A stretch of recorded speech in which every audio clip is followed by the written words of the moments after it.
les explorateurs et bienvenue dans la nation du e-commerce. Je me prénomme Nicolas Chevalier et suis explorateur en chef d'e-commerce Nation. Dans ce podcast, je vous emmène dans les coulisses du e-commerce en France. Comme chaque mercredi, vous découvrirez des retours d'expérience exclusifs, des histoires inspirantes et des personnalités hautes en couleurs. J'espère que vous êtes confortablement installés pour ce voyage au cœur de la nation du e-commerce.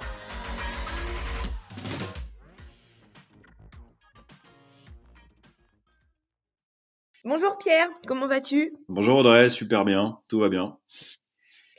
Top, alors je suis ravie de t'accueillir pour ce nouveau podcast pour que tu nous parles de la Belle Mèche. Alors est-ce que dans un premier temps tu pourrais te présenter et un petit peu nous retracer ton parcours professionnel? Bien sûr. Donc moi je m'appelle Pierre Déninger, j'ai 38 ans, je suis le papa de 2 petites filles, je suis marié avec une adorable associée qui s'appelle Laura, qui n'est évidemment pas que mon associée mais qui est aussi ma femme. Et depuis maintenant 8 ans, je suis le patron d'une marque qui s'appelle La Belle Mèche. Historiquement, j'ai un parcours qui a commencé en école de commerce. Enfin, j'ai fait d'abord un BTS action commerciale, ensuite une école de commerce, et après j'ai commencé à bosser d'abord en tant qu'ingénieur commercial grand compte, en allant à la défense tous les jours, ce qui était pas le job de mes rêves, mais qui était très formateur. Et ensuite j'ai commencé à bosser pour un site e-commerce. Et là, c'est devenu un peu plus fun et vraiment beaucoup plus marrant pour moi. Et j'ai pris vraiment beaucoup de plaisir, mais avec toujours en trame de fond et en idée toujours un peu dans la tête de monter un jour une société ou ma marque. Et c'est ce que j'ai fait quelques années plus tard. Donc quelques années plus tard, c'était quand que tu as créé la Belle Mèche? Bah, j'ai créé La Belle Mèche en 2013. Après 5 ans d'activité professionnelle d'abord. Je l'ai pas créé tout seul, je l'ai créé donc avec ma femme et associée qui s'appelle Laura, qui avec 2 profils qui se complétaient parfaitement, puisque Laura avait elle aussi un parcours d'école de commerce, mais plutôt dans le domaine du marketing, avec une vraie compétence pour créer de beaux produits, de beaux et de bons produits, et moi avec plutôt un parcours là aussi école de commerce, mais plutôt tourné sur le commercial et le e-commerce, et donc du coup avec une personne qui était capable de créer de beaux produits et une autre personne qui était capable de les vendre. Donc une vraie complémentarité qu'on a mis à profit pour développer la marque. Mhm. Et du coup, vous vendez quel type de produit sur la Belle Mèche? Est-ce que tu peux nous présenter un peu la marque, nous pitcher un peu le concept? Bien sûr. Ouais, La Belle Mèche, en fait, c'est une marque qui est devenue depuis quelques semaines une marque qu'on appelle aujourd'hui de parfumerie créative. Historiquement, en fait, c'était principalement une marque de bougies. On vendait des bougies parfumées, des bougies aux huiles essentielles, des bougies apothicaires aux huiles essentielles.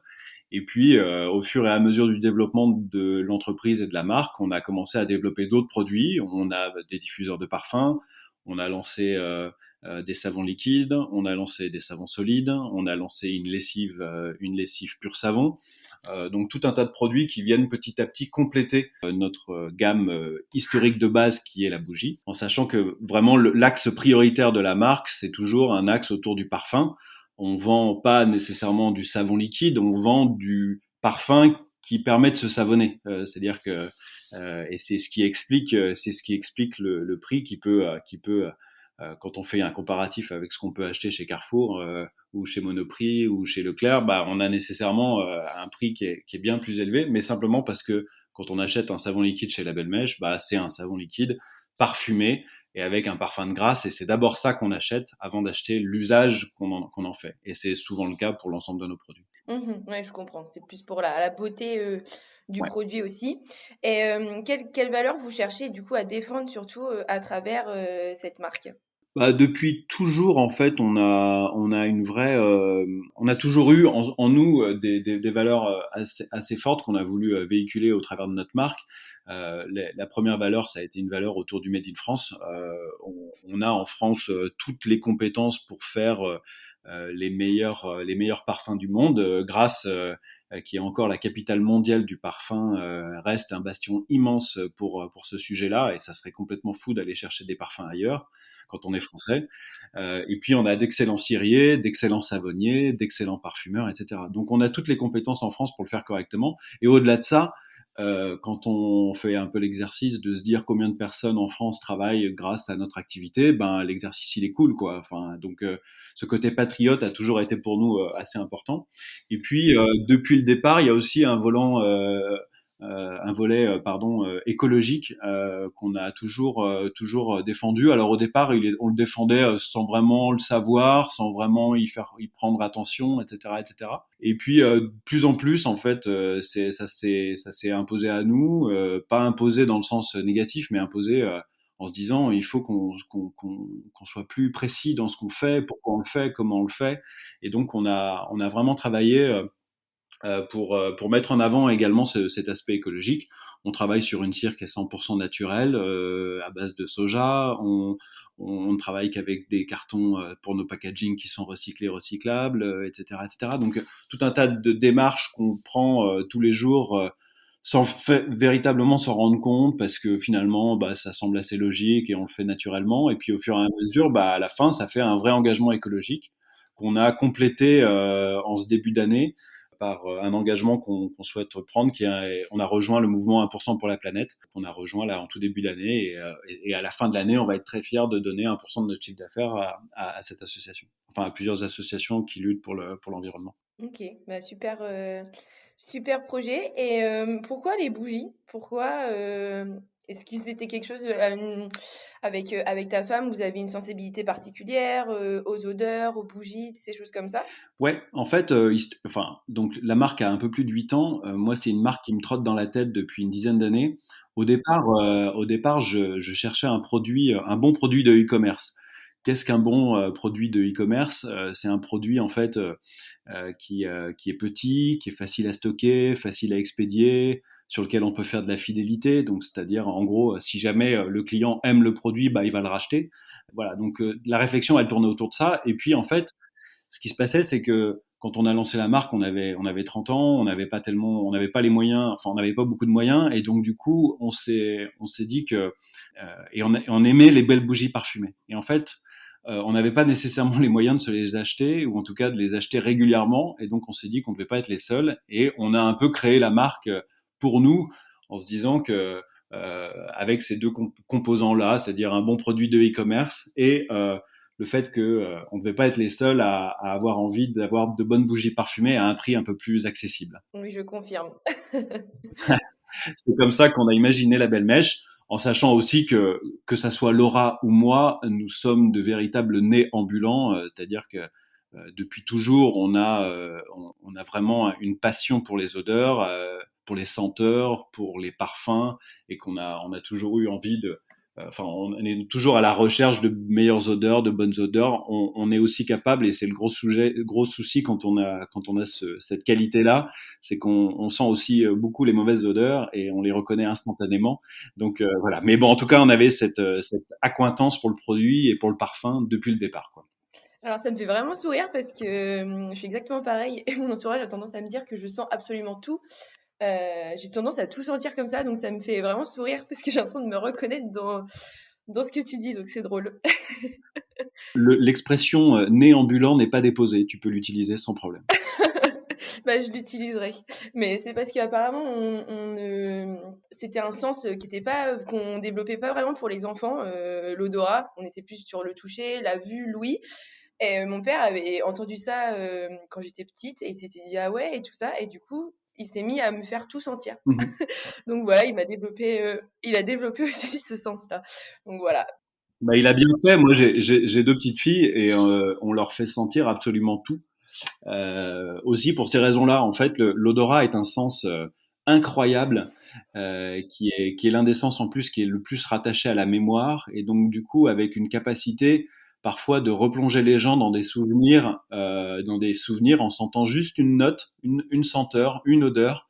Ils peuvent repartir 20, 30 ans en arrière à se souvenir d'un souvenir très précis d'un événement voilà, il nous arrive parfois d'avoir dans la boutique des gens qui sentent juste une odeur et qui d'un coup se disent ah je suis pas rentré dans une église depuis 30 ans et vous m'avez renvoyé instantanément dans l'église pour ma première communion, enfin je dis n'importe quoi, mais c'est ce côté instantané du voyage olfactif que peut créer l'odeur et la puissance du sens de l'odorat. Complètement, complètement d'accord. Alors, on va revenir à nos moutons. Mais du coup, alors tu nous en as un peu évoqué par rapport à ton parcours professionnel, mais qu'est-ce qui t'a décidé, vraiment motivé, toi, à te lancer dans l'entrepreneuriat? Ben, il y avait plusieurs choses. Il y avait le fait que j'avais très envie de mener un projet de A à Z, le fait d'une certaine liberté qu'on acquiert quand on devient entrepreneur. Alors, ce qui est pas tout à fait tout le temps le cas, puisque nécessairement cette liberté est toute relative, reconnaissons-la. Mais en tout cas, une certaine liberté de choix, de décision, de bêtises, de réussite, etc., etc. Et donc ça, c'était très attirant pour un garçon comme moi. Et donc voilà, j'ai pas eu très peur de me lancer. D'autant que je me lançais pas tout seul non plus. Je me lançais avec une bonne associée que je connais bien, qui est ma femme du coup. Et donc du coup, avec cette capacité de se dire que ben, dans les moments durs, ben, on serait deux et qu'il y aurait nécessairement pas quelqu'un qui serait au fond, enfin, je serais pas tout seul dans un moment dur, je serais avec quelqu'un et réciproquement, c'est-à-dire vraiment, c'est, je pense, le même cas quand on est avec son associé, un associé classique, mais voilà, donc ça c'est vrai que c'était un peu une évidence pour moi. Et puis à un moment, ça s'est un peu imposé à moi, c'est-à-dire que j'avais aussi, je m'éclatais moins dans mon job précédent et je sentais un peu viscéralement que j'avais besoin de monter ce projet, de le lancer, de le faire vivre, de l'animer, etc., etc. Et c'était un peu chevillé au corps, quoi. Donc du coup, il fallait que je le fasse, quoi.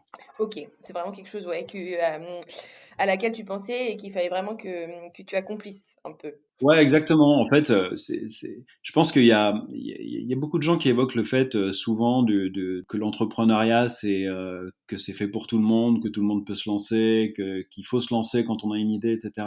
Je partage pas toujours complètement cet avis, compte tenu du fait que l'entrepreneuriat, c'est quand même un exercice vraiment difficile, un exercice de résilience de tous les jours, de tous les instants. C'est aussi une charge mentale majeure parce que sa boîte, elle ne nous quitte jamais, quoi.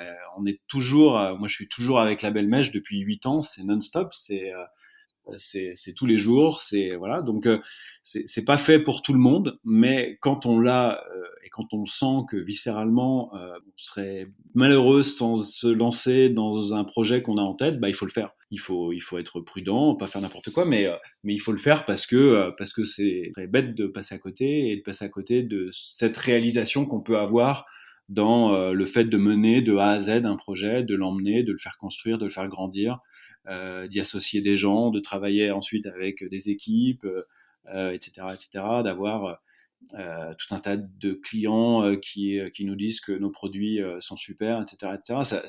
C'est extrêmement valorisant et extrêmement puissant comme moteur. Voilà, c'est juste l'équilibre à trouver entre je monte un super projet et le petit paquet de problèmes qu'il va y avoir nécessairement quand on monte un projet, parce que la vie d'un entrepreneur, c'est les montagnes russes toute la journée, quoi. Bien évidemment. C'est vrai qu'on aime bien aussi en parler dans ce podcast pour pas faire croire que la vie d'entrepreneur, effectivement, c'est tout beau, tout rose tous les jours et qu'effectivement, il y a des petites problématiques à surmonter.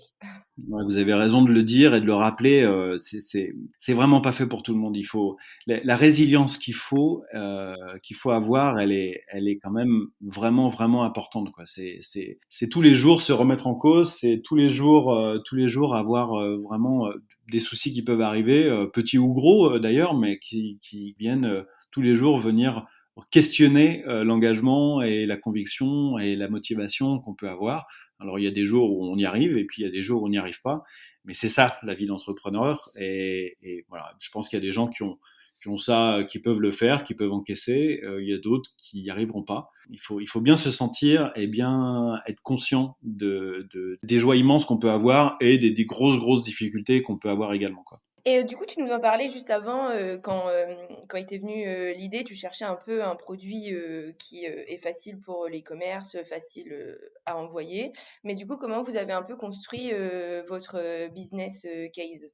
Bah, au tout départ, en fait, quand on a lancé la marque, moi, je travaillais pour un site e-commerce et donc, enfin, pour un groupe qui avait plusieurs sites e-commerce. Je m'occupais de 2 sites en particulier.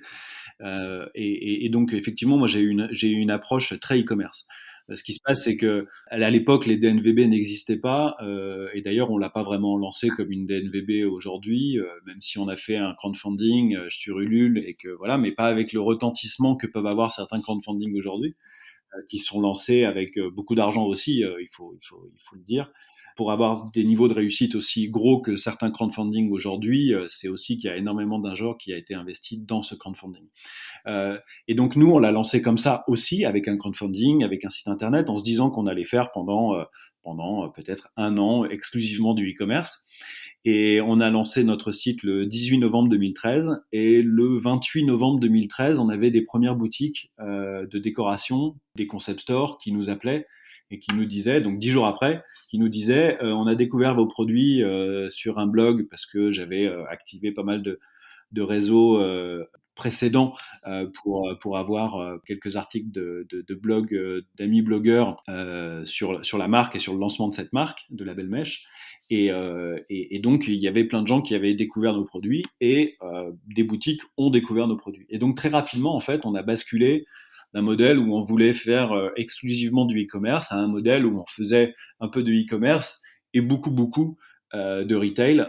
Quand je parle de retail, c'est la commercialisation de nos produits auprès de revendeurs, boutiques de décoration, magasins type concept store et fleuristes plutôt haut de gamme partout en France et assez rapidement partout en Europe aussi. Donc du coup, on s'est vite retrouvé dans un système où la commercialisation de la marque ne se faisait plus exclusivement sur un site de e-commerce, mais se faisait aussi beaucoup dans le domaine de la distribution. Et oui, on en reviendra juste après par rapport aux boutiques, comment vous arrivez à lier les deux. Mais du coup, comment se déclinent du coup les différentes gammes de produits? Tu nous avais dit, il y a les bougies, diffuseurs de parfums, savon et lessive. Exactement. C'est ça effectivement aujourd'hui les différents branches de la marque La Belle Mèche. Effectivement, nos bougies parfumées et nos bougies apothicaires aux huiles essentielles, deux concepts vraiment différents. Dans un cas, il y a uniquement du parfum. Dans l'autre cas, il n'y a uniquement que des huiles essentielles, avec deux usages vraiment un peu différents. On a décliné tout un tas de nos meilleurs produits de bougies parfumées, on les a déclinés en diffuseurs. On a décliné également en savon liquide et en savon solide.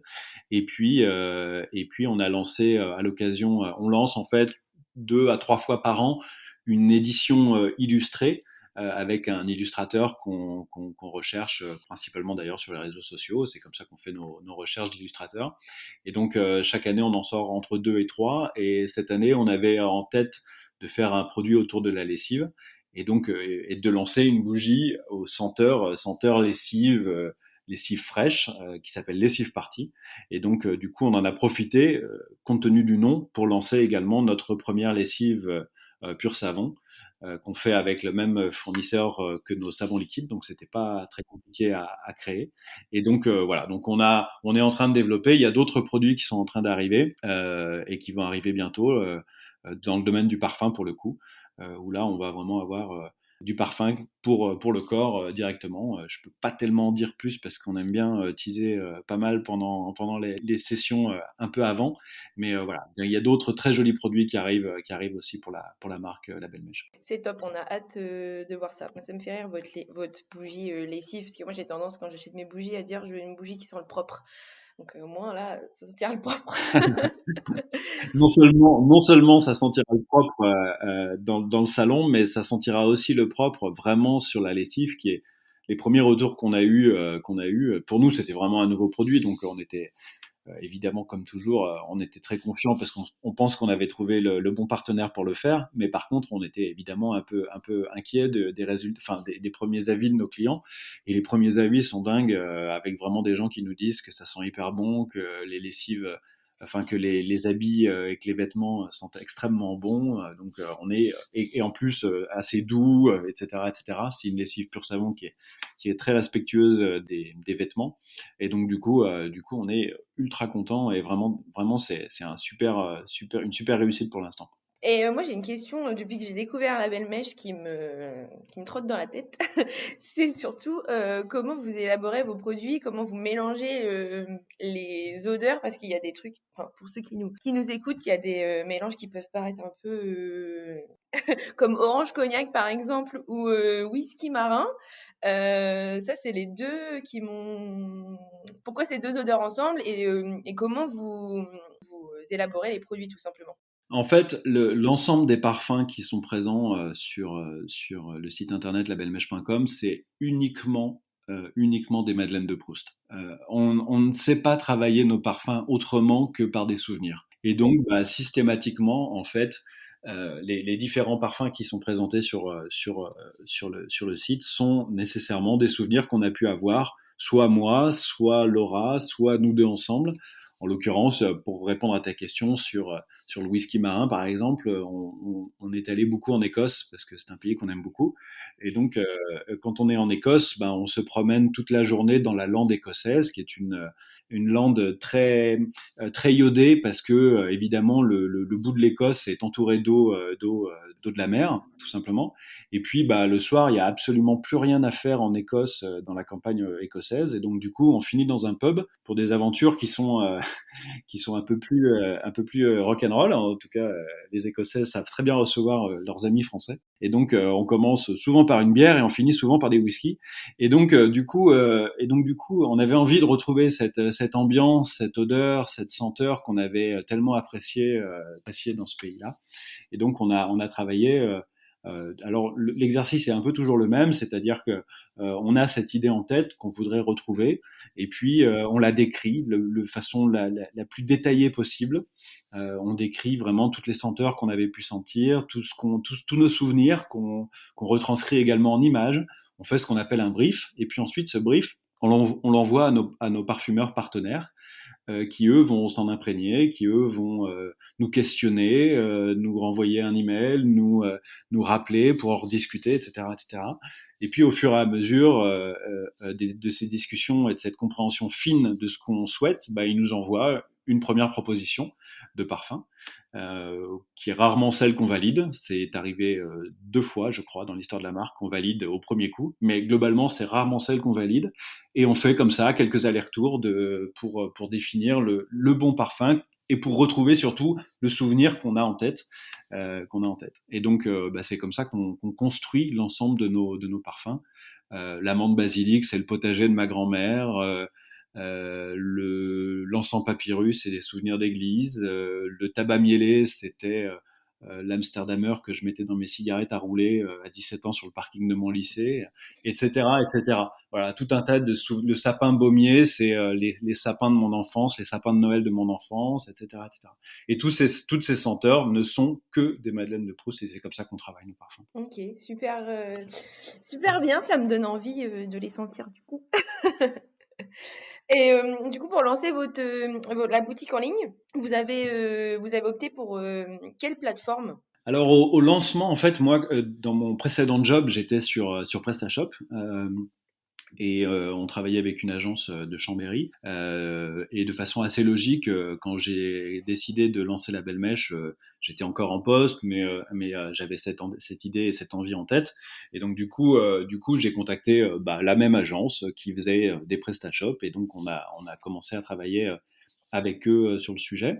On a passé 7 ans sur PrestaShop avec cette agence. Et puis quelques mois, le sujet Shopify tournait un peu en boucle dans ma tête, avec vraiment je voyais beaucoup de très beaux sites lancés sur Shopify. Je voyais aussi l'intérêt d'avoir quelque chose de customisable, de plus facilement customisable, d'avoir un socle commun qui était d'une qualité remarquable, notamment avec, je trouve, l'un des meilleurs tunnels de conversion, enfin de transformation du marché. sur lequel je sais que beaucoup d'ingénieurs Shopify bossent tous les jours pour l'optimiser et pour faire en sorte qu'il soit top. Et donc du coup, la réflexion a commencé à se mener sur ce sujet-là. Et puis, bah, j'ai pris, vu que, étant donné que c'est plutôt moi qui m'occupe de cette partie e-commerce, j'ai pris la décision de basculer sur Shopify. J'en ai alerté ma précédente agence qui se trouve ne souhaitait pas développer sur Shopify, et donc du coup j'ai cherché une nouvelle agence et j'ai contacté plusieurs agences, et on a choisi de travailler avec une société qui s'appelle Axome, qui est basée à Saint-Étienne.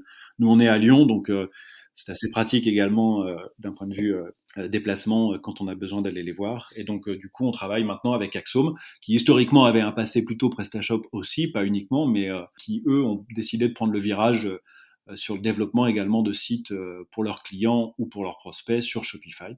Et donc du coup on a basculé en février sur Shopify. Ok, du coup, février 2021? 2021, ouais, c'est tout récent. Le nouveau site sur lequel on peut se promener aujourd'hui, il a 2 mois. On est encore en train de faire quelques petites optimisations, mais dans quelques semaines, j'espère, on aura vraiment une Rolls-Royce qui fonce à fond sur l'autoroute. Voilà. En tout cas, c'est l'objectif. Donc voilà. Pour l'instant, il y a encore quelques mini bugs, mais qui sont en train d'être levés petit à petit. Et globalement, rien de problématique pour passer de super commandes sur notre site labelmesh.com. Oui, parce que Shopify, ça, c'est un peu accessible à tout le monde. Et est-ce que toi, tu t'occupes du site ou tu fais vraiment que appel à l'agence ou tu fais des trucs tout seul de ton côté?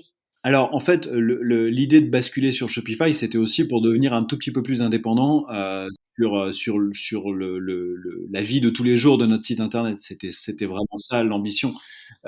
Donc, on est en train petit à petit de construire une équipe qui va travailler avec nous surtout sur notre site.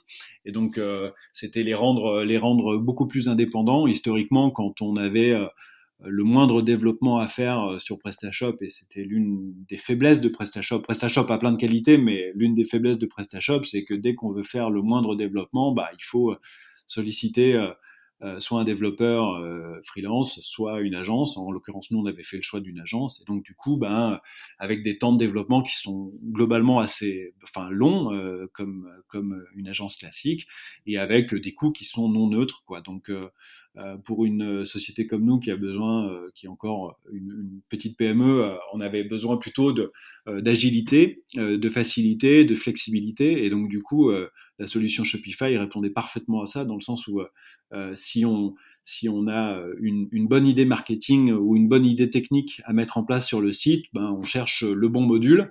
On sollicite d'ailleurs souvent soit la communauté Shopify sur les réseaux, ou notre agence qui devient de plus en plus experte sur le sujet, et on trouve la bonne application qui va permettre de résoudre la question technique ou marketing qu'on a en tête, et ensuite on implémente, et allez, j'exagère, mais en quelques clics c'est live, quoi. Donc ça change quand même grandement la donne.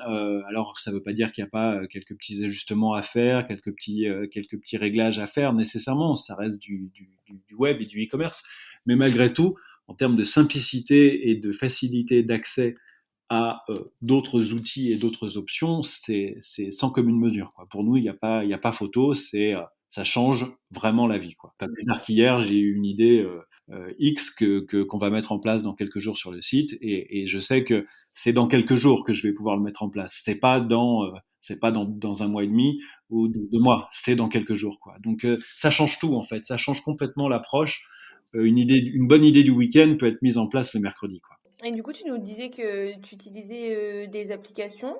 Quel genre d'application vous utilisez du coup sur le site? Alors pour l'instant, compte tenu de l'historique qu'on avait sur pas mal d'outils, on n'a pas tout basculé. Typiquement, je sais que j'ai envie d'utiliser à terme une solution d'emailing qui s'appelle Klaviyo, mais pour l'instant, on est encore sur Mailchimp. Je sais que j'ai envie d'utiliser une application qui s'appelle Gorgias, qui permet de centraliser en fait toutes les données entrantes, les emails, les commentaires Facebook, les commentaires Instagram, les mentions, etc., de les centraliser et d'avoir un seul tunnel pour y répondre.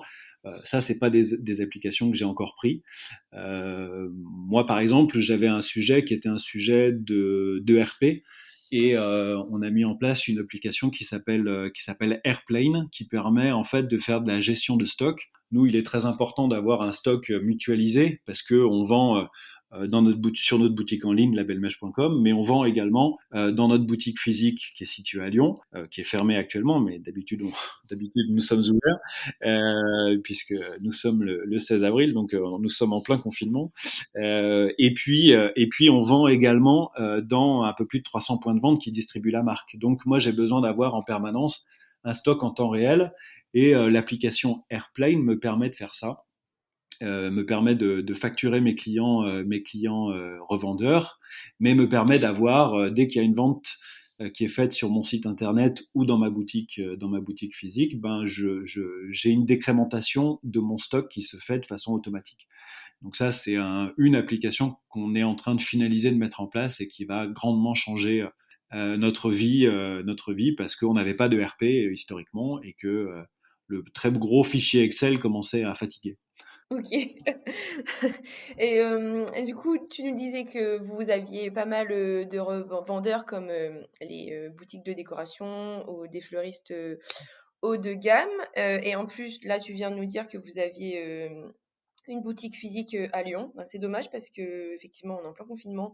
Et moi, je suis en vacances la semaine prochaine et je devais partir à Lyon. Donc, je serais bien venue vous faire un coucou. Mais malheureusement, ça va pas être possible. Et comment est-ce que vous avez du coup pour objectif d'unifier vos ventes magasins, donc vos ventes magasins avec votre boutique en ligne à vous, et la boutique en ligne? Est-ce que c'est un projet? Ouais, c'est un projet que je suis en train de finaliser, puisque en fait l'application, enfin Shopify, il y a une application qui s'appelle Point of Sale, POS, qui permet en fait d'avoir un utilitaire de caisse en fait, et donc on est dans les dernières étapes de finalisation de ce projet, qui va nous permettre en fait d'avoir un catalogue lié entre ce qui est présent sur notre site et ce qui est présent dans notre boutique. Ça, c'est le premier point. Et puis surtout d'avoir un compte client par client. C'est-à-dire que historiquement, en fait, les clients qui achetaient sur notre site labelmèche.com avaient un compte client, et ceux qui venaient dans notre boutique physique lyonnaise avaient un autre compte client. Et d'un point de vue fidélité, c'était pas la meilleure solution. C'était clairement même pas du tout une bonne solution. Et donc du coup, on est en train de centraliser l'ensemble pour avoir une seule base client, avec des clients qui viennent soit sur le site internet, soit en boutique, soit les deux, et puis d'avoir un seul catalogue qui est disponible soit sur le site internet, soit en boutique, soit les deux. Et donc ça, c'était le sujet de ma semaine, pour ne rien te cacher. Et je suis en train de finaliser la mise en place de cette application qui s'appelle POS, et qui va nous permettre d'avoir l'ensemble tout connecté. Top. Et moi, j'ai une question là qui me vient parce que c'est pour ce genre d'activité, donc vente de bougies ou de choses parfumées, donc on a besoin de sentir pour retranscrire les odeurs aux internautes, les utilisateurs du site labelmèche.com. Comment on fait? Bah, c'est un sujet, il y a deux réponses à ça. La première réponse, c'est que il y a 20 ans, quand on évoquait le fait d'acheter des billets de train en ligne, les gens levaient les yeux au ciel en disant mais c'est impossible, tu vas jamais faire ça. Et puis finalement, bah aujourd'hui, tout le monde achète ses billets en ligne. Quand il y a 10 ans, on disait mais tu pourras jamais acheter une paire de chaussures en ligne, bah aujourd'hui, bah Zalando et Sarenza n'ont jamais autant marché. On n'a jamais autant marché. Donc il y a cette première réponse qui est de dire effectivement aujourd'hui la démocratisation du e-commerce fait que les gens achètent des produits en ligne, même s'ils n'ont pas pu les sentir.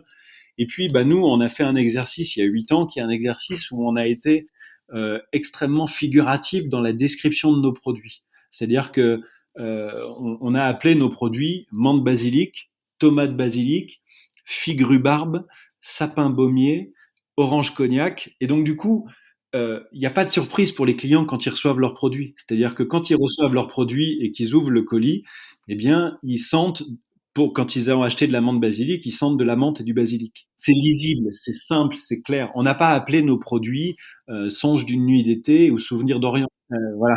Ou finalement, quand le client va sentir le parfum ou va se questionner sur qu'est-ce que sent le parfum, eh ben, il est incapable de savoir ce que ça sent puisque c'est pas décrit. Nous, on a fait le choix au contraire, et c'est l'une des raisons pour lesquelles, enfin, c'était parce qu'on voulait faire beaucoup de e-commerce. On a fait le choix d'être extrêmement figuratif et de préciser dès l'étiquette, dès le packaging, ce que les gens allaient acheter. Et donc, du coup, quand les gens viennent sur notre site et qu'ils lisent menthe basilic, qu'ils achètent menthe basilic, ils reçoivent une bougie qui sent la menthe et le basilic. Très clair. Et tu nous parlais juste avant que tu avais été contacté quelques jours après la mise en ligne du site par des boutiques de décoration, notamment grâce à des amis blogueurs qui avaient fait des articles à propos du site labelmèche.com. Mais comment vous avez recruté du coup vos premiers clients suite au lancement du site? Que par ça ou parce que oui, il y avait eu autre chose? Alors, en fait, oui, alors le premier réseau de clients, c'était évidemment un petit peu effectivement l'entourage, évidemment, enfin c'est le cercle proche, mais ça c'est assez classique. Effectivement, les blogueurs que j'avais contactés à l'époque, les blogs avaient vraiment de l'importance et du poids. Hein. Il y a 8 ans, c'était l'univers du blog était un univers très très présent, très puissant. Enfin voilà, le blogging, ça avait du poids. Donc voilà, j'avais contacté quelques blogueurs influents qui avaient eu la gentillesse de nous faire un petit article parce qu'on se connaissait de par mes précédents métiers. Et puis aujourd'hui, si j'avais à le refaire, je le ferais auprès d'influenceurs sur Instagram ou sur TikTok ou sur Snap, mais à l'époque, c'était par le biais des blogs. Et puis, j'oublie pas qu'on a quand même lancé au départ notre aventure sur les réseaux sociaux et via notre crowdfunding. Donc, le crowdfunding a quand même eu là aussi la capacité de recruter nos premiers clients, évidemment dans notre cercle proche au départ, mais on avait réussi par notre campagne à aller au-delà de ce cercle numéro un et de du coup recruter des gens. Et puis rapidement, le bouche à oreille s'est mis en place autour de nos produits. Quand on commence aussi à être présent dans des points de vente comme Colette, comme Merci, comme Flux à Paris par exemple, comme Benoît Guyot à Lyon, comme enfin voilà tout un tas de très très très jolies boutiques en France, et ben nécessairement le bouche à oreille va vite. C'est-à-dire que ce sont des marques enfin ce sont des boutiques. Alors Colette n'existe plus, mais ce sont des boutiques très influentes qui vont nécessairement permettre à la marque de rapidement prendre son envol. Alors ça nécessite beaucoup beaucoup d'accompagnement et de travail, mais c'est pas instantané, mais disons que ça participe vraiment au recrutement des premiers clients. Et une fois qu'on a recruté ses premiers clients, après, selon toi, quels sont un peu les points à prendre en compte pour faire grandir son e-commerce? Ben, le premier point, c'est d'avoir vraiment une relation très proche avec sa communauté. Ça, c'est un engagement très fort chez La Belle Mèche. C'est vraiment une variable qui n'est pas ajustable. Enfin, on est extrêmement réactif sur l'ensemble des réponses qu'on fait à notre communauté, que ce soit sur les réseaux sociaux ou par email. On a répondu à tous les emails depuis le début de l'aventure. Absolument tout le monde a eu une réponse. Ça peut paraître bête, mais c'est pas toujours le cas. Et donc c'est pour nous très très important. Et pour faire grandir sa communauté et faire grandir son e-commerce, aujourd'hui ça ne peut pas se faire autrement que en ayant investi assez massivement sur des sujets de SEO, sur des sujets, alors j'aime pas tellement le terme, mais de gros hacking qui vont permettre de faire grandir la marque rapidement. Il y a quelques années, quand on lançait un site e-commerce, ben, on faisait un article de blog, on avait 300 commentaires sur cet article et c'était un peu le temps béni des pirates où finalement le e-commerce c'était des mecs barbus au fond d'un garage en t-shirt qui lançaient des super projets et qui cartonnaient. Aujourd'hui, on est dans un autre e-commerce, un e-commerce où finalement il faut prouver, donc je dis pas que c'est mal, hein, je dis juste que il faut prouver, donc il faut par exemple avoir d'excellents avis sur les réseaux ou d'excellents avis sur son site. Il faut avoir la capacité de raconter des histoires, de raconter de belles histoires autour de sa marque. il faut avoir la capacité de faire de magnifiques visuels de nos produits, il faut avoir la capacité d'être vraiment porteur de l'ensemble d'un message qui est très très important, qui prend beaucoup de temps. Il y a beaucoup de gens qui pensent que avoir juste un site, ça va permettre de faire du chiffre d'affaires. Aujourd'hui, c'est plus du tout le cas. Pour faire venir des gens sur un site, il faut vraiment se bagarrer et se bagarrer dur. Donc c'est notre ambition aujourd'hui. On a réinvesti massivement sur notre site internet. On fait appel à plein de gens qui nous accompagnent sur les différents sujets que je viens d'évoquer pour vraiment faire en sorte que demain le site internet labelmèche.com soit vraiment un très très gros apporteur de chiffre d'affaires et soit aussi un peu la vitrine, le bateau amiral de la marque et la vitrine de notre aventure, quoi. C'est vraiment très important pour nous. Et du coup, tu nous disais que oui, que le SEO pour toi c'était important. Alors, sans nous révéler tous tes secrets, est-ce que tu as quelques petites techniques pour aider à se positionner par rapport aux mots-clés de ses concurrents notamment? En fait, il y a certains concurrents qui ont nécessairement pris un peu d'avance par rapport à moi. Donc, la règle qu'on s'est fixée avec la personne qui nous accompagne sur ce sujet-là, c'est de se dire qu'on n'allait pas vouloir tout de suite attaquer les mots-clés qui pourraient paraître capitaux pour une marque comme la mienne, mais plutôt d'attaquer des mots-clés qui sont moins concurrencés, sur lesquels on va pouvoir se positionner, sur lesquels on va pouvoir faire grandir la notoriété, pour pouvoir ensuite réinvestir petit à petit sur les bons mots-clés. Les bons mots-clés, ils vont être beaucoup plus longs à attaquer, entre guillemets, mais cette patience, on l'a, donc on va le faire petit à petit, on va construire petit à petit une arborescence qui nous permet, sur notre site, qui nous permet d'attaquer à terme ces très gros mots-clés, en tout cas les mots-clés importants pour nous. Mais pour l'instant, voilà, on se positionne sur d'autres choses, sur d'autres éléments qui participent également à l'ADN de la marque. Donc, c'est pas du tout pour nous un frein ou voilà, ça rapporte moins de trafic, mais c'est très qualifié. Donc, c'est le choix qu'on a fait pour l'instant. Ok, super. Alors, j'ai fait un peu le tour des questions que je voulais voir avec toi, notamment d'un point de vue technique. Mmh. Là, on est, comme tu le disais, 16 avril 2021, donc ça fait un mois, un an, oh là, un mois, isolement. Un an que c'est compliqué, donc je pensais pas, il y a un an, je posais déjà la question aux gens, comment vous gérez la situation, donc là, je la repose un an plus tard, je pensais pas.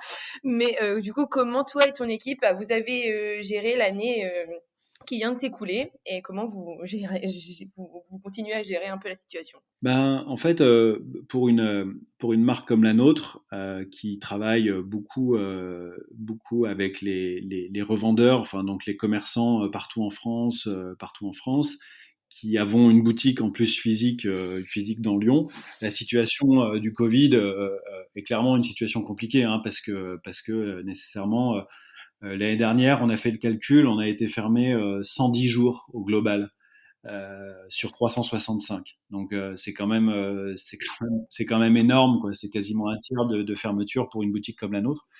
Donc c'est compliqué.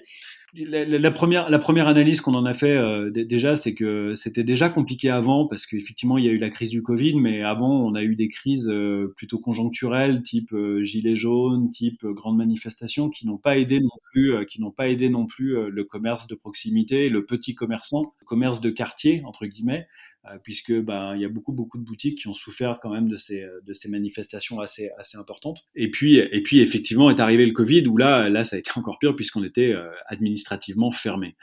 Donc là ça a été compliqué. Ceci étant dit, bon, c'est des situations qui ont été compliquées au départ pour nous. Il y a eu des grandes phases de down parce qu'on se disait mais qu'on n'allait pas s'en sortir. Et puis il y a eu aussi il y a eu le coup de pied aux fesses qui a permis de relancer aussi un peu la machine.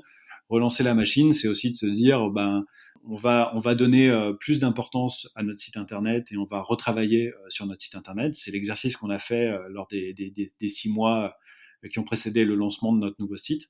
C'est vraiment de redonner de la puissance à notre site internet pour en faire demain un outil très très important de chiffre d'affaires et pour ne du coup être un peu moins dépendant de nos amis revendeurs. Voilà. Et puis c'est c'est aussi la force de nos revendeurs qui ont eux aussi tenu dans la tempête et qui aujourd'hui ont fait un très bon mois de décembre pour la plupart, qui se bagarrent pour rester en vie et pour tenir bon dans cette nouvelle crise. C'est pas évident tous les jours, il y a des exercices qui sont compliqués, mais globalement, je trouve quand même que la situation reste correcte, notamment parce qu'en France, on a quand même été beaucoup aidé. Il y a eu énormément d'aides qui ont été données, même si beaucoup ont dit que les PGE étaient de la dette qu'on donnait aux entreprises. Malgré tout, ça reste un moyen d'une bouée de sauvetage qui a permis à beaucoup de sociétés de tenir et d'être encore là aujourd'hui. Combien resteront en vie à la fin de tout ça, on ne sait pas. Combien auront encore l'énergie de repartir au combat, c'est une autre question qui sera très intéressante à regarder. Voilà, mais en tout cas, il faut garder espoir. Je pense qu'il y a le bout du tunnel est pas très loin, j'espère. Et on a, je pense, trouvé quand même, nous, à l'échelle de notre société, les moyens d'être plus armés pour les mois à venir, quoi. Ça, c'est clair. Mmh. Et du coup, pour les mois à venir, c'est quoi vos projets pour 2021? Pour 2021, on a donc déjà on a lancé le nouveau site. On a profité en fait du lancement de ce nouveau site pour faire ce qu'on a appelé un petit rebranding. La marque avait un petit peu vieilli lors des 7 premières années, notamment parce qu'on avait un positionnement, même dans notre logo, qui était un positionnement très bougie, avec une petite bougie qui était dans notre logo. Et donc on a fait le choix sur la V2 de notre logo et de notre marque d'enlever cette petite bougie parce qu'on fait plein d'autres produits aujourd'hui. On en a profité également pour changer notre baseline, donc qui s'appelle maintenant Parfumerie Créative. Bref, on avait ce très gros dossier pour nous, un immense dossier qui était le rebranding, le nouveau site, le lancement des nouveaux produits. On a plein d'autres produits qui sont en train d'arriver. J'évoquais les parfums qu'on va lancer très prochainement. Et puis vraiment l'ambition cette année, c'est de passer déjà cette nouvelle crise de Covid qui nous est tombée dessus, au mois de mars. Et puis c'est aussi de faire en sorte que le site retrouve vraiment toute sa superbe, qu'on soit vraiment en capacité de faire beaucoup de chiffre d'affaires sur notre site. Et puis on a le secret espoir de revoir nos revendeurs, puisque on participe depuis 8 ans à Maison et Objets. Et ça fait longtemps qu'on les a pas vus parce que Maison et Objets a été plusieurs fois annulé, qui est le gros salon de décoration parisien. Et donc on a le secret espoir de vous retrouver bientôt une situation normale ou en tout cas très améliorée qui nous permette de retrouver nos revendeurs, nos clients qu'on aime beaucoup, avec lesquels on a beaucoup d'échanges dans cette période, qu'on a hâte de revoir en chair et en os sur un salon professionnel. Top. Bah écoute, moi c'est tout ce que je vous souhaite. Et n'hésitez pas tous à aller sur le site labelmèche.com pour découvrir tous les produits dont on a parlé tout au long de ce podcast. Pierre, merci beaucoup pour tout ce que tu nous as partagé. Est-ce que je vais te laisser le mot de la fin. Est-ce que tu as quelque chose à ajouter? Écoute, merci Audrey en tout cas pour cet échange. C'était une grande première pour moi. Tu t'en es très bien sorti. C'est gentil, merci beaucoup.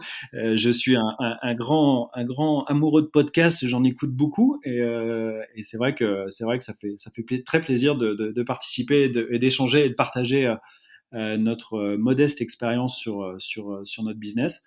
Et puis voilà, rendez-vous sur labelmèche.com, vous serez bien accueillis. À très bientôt.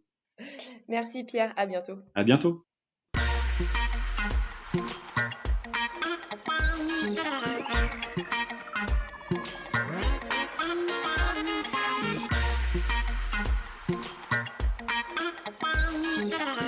J'espère que ce podcast vous a plu. Je vous donne rendez-vous la semaine prochaine pour la découverte d'une nouvelle personnalité. N'hésitez pas à vous abonner au podcast des explorateurs du e-commerce sur votre plateforme préférée et à partager sur les réseaux si vous avez apprécié cet épisode. À très vite pour de nouvelles aventures et n'oubliez pas que l'exploration se poursuit sur e-commerce Nation.